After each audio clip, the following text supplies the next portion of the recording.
Hey everybody, it's Eddie J on Crypto. I hope you're having a great day. So, a little late to the game, and here's the SEC putting out new guidelines on digital asset reporting by companies. So they want companies to actually report on what the effects were from the bankruptcies as of late. Obviously, FTX. I get it. But this is a reaction to everything else that's going on. I think, saying that they're late to the game is, a bit beyond that, right? I want to see Gary Gensler brought before Congress to answer for his connections to the FTX, not the FTX, but FTX, Alameda Research, Sam Bankman-Fried, and Carolyn Ellison, okay? I would love to understand that. Because all of this happened on his watch while he was meeting with Sam Bankman-Fried. We're going to let that go. But something else that dropped. Back on September 13th, I told you that Starbucks was about to launch their Odyssey NFT platform on Polygon. Well, they just released their beta. Okay, so what, 2 months later? 3 months later, my bad. Getting old. So that release of the beta is a major step forward.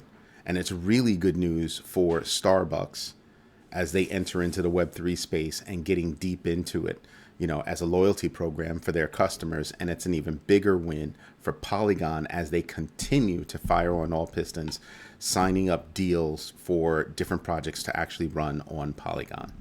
That's kind of cool. Here's something funny for you, though. Mr. Flip Flop, Jim Cramer, that guy. He actually said, we keep conflating blockchain with the con, and the con is what he's calling cryptocurrencies. And this is a conversation he's having with one of his colleagues, Rebecca Quick or Becky Quick on Squawk Box, right? Then he goes on to actually talk about how Kevin O'Leary just got, caught with, not caught doing something bad, but caught with, what did he actually say? I want to see if I have the quote. A suboptimal situation. Okay? Kevin O'Leary got caught up in a suboptimal situation. Wait a minute. Let's talk about Kevin O'Leary for a minute. He says he invested $15 million or he lost $15 million. But then he also said, well, I was paid $15 million to be a spokesperson. Last I checked, that's a wash. Zip, right? Plus 15 minus 15 equals 0. Started out at 0, came back to 0. I'd like to understand that math. I really would. Now, something else that I caught up on was Coinbase has set it up so their customers, without any fees, can flip from Tether, stablecoin, an algorithmic stablecoin, to USDC. Before you get in an uproar, I want you to do a little bit of research on the relationship. So right now, you've got Coinbase, who co-founded USDC, Circle, right? They co-founded Circle. Now saying that everybody who's, on our platform that's using Tether should get off of Tether and come to Circle. Behind Coinbase and Circle, both of those companies, are both doing business with BlackRock. Not a little bit of business, big business.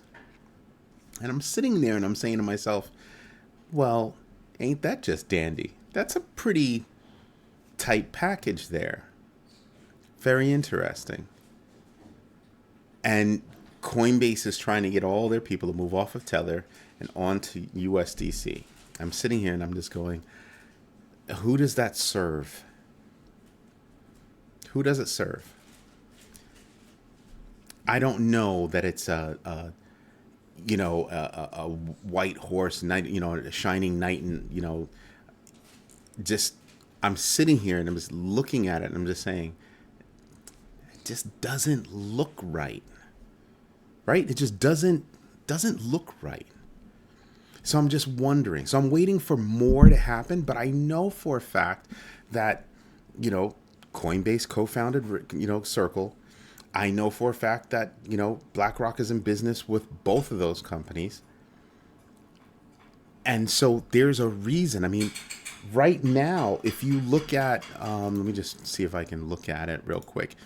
If you look at the rankings on CoinMarketCap, Tether is ranked number 3, and USDC is ranked at number 5.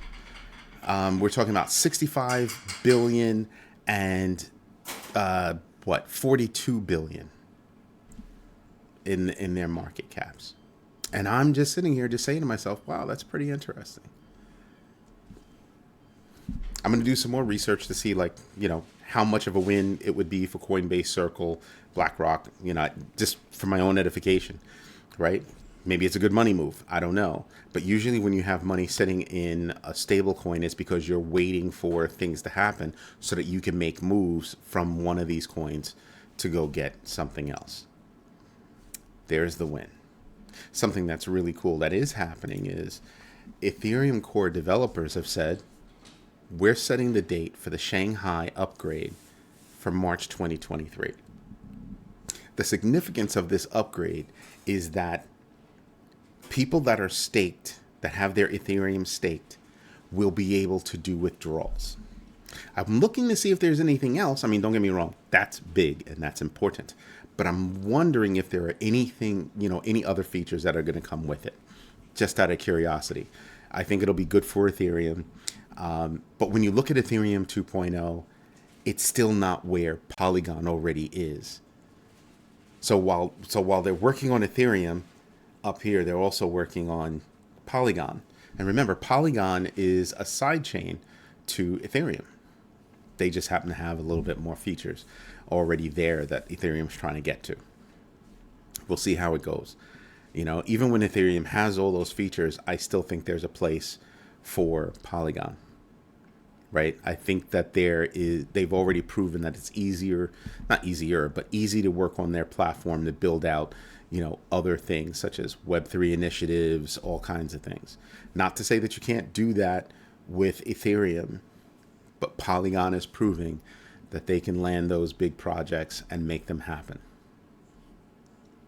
Anyway, let's get to the numbers, because I think the numbers are very simple this week. They're not doing anything special, right? I mean, when I look at the fear and greed index, I'm looking at, you know, 26. Okay, cool. We're still operating within an extreme fear kind of range. So over here is extreme fear, you know, down in the dark brown area, and in that kind of burnt orange area, that's fear, which is where we are now. Barely, but we're there. I think that there is still a lot of pent-up energy. Whether you're looking at Bitcoin or one of the altcoins, I think there's a lot of pent-up energy. And that's why I keep telling you, do your own research so that you can be poised and ready to realize gain when it happens. When is it going to happen? I wish I could tell you. I was hoping for, you know, a Christmas pump. I'm not seeing it. It still could happen. Still have a couple of weeks, but man, it's kind of tough.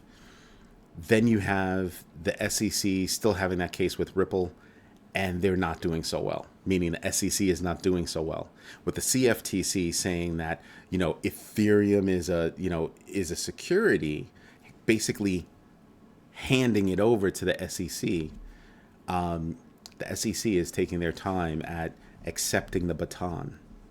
And I'm wondering why. I'm wondering if it's because, well, they're in a case right now where it's hard for them to accept something like that, as well as the government dropped the ball in so many ways. In so many ways. How did all these companies, some publicly traded, invest in different things that have gone belly up without the SEC being, you know, having any guardrails? Oh, we have all the authority, we have this, we have that. Well, FTX failed on their watch. I think it's time for a new team. One that isn't, you know, necessarily from Goldman Sachs with ties to FTX and Alameda Research. Who knows what other ties he has. I think it's time for him to move on. He's been doing certain things for the government for a while. He used to run the CFTC, if you didn't know. That's Gary Gensler. He used to run the CFTC before he ran the SEC. And before all that, for a certain period of time, he was at Goldman Sachs. So there are lawmakers right now, Tina Smith and Elizabeth Warren, are trying to find out, well, where were you? All this happened, where were you? Now they're asking that, regulators start investigating banks that have ties to FTX. Because how? That's what they're trying to get to, is how. I think I said it the other day, Elizabeth Warren's new push for laws and regulations more stringent against crypto. I think that's a bad way to go. And I think she plays into the hands of the very people that she doesn't like, which is Wall Street. She basically plays into their hands with that. I think she should think more about, instead of taking an industry down, instead of destroying innovation in our nation, I think what she should do is think about how they can better provide guardrails so that we don't ebb the flow of innovation. Start looking at what counts. That's my idea, right? That's what I'm thinking. Anyway, this is Eddie J on Crypto. I hope you have a great weekend. Probably hear from me on Sunday. Hopefully I'll be on time this time. Unless there's news that happens later tonight or tomorrow, you'll hear from me on Sunday. All right? Have a good one. Bye-bye.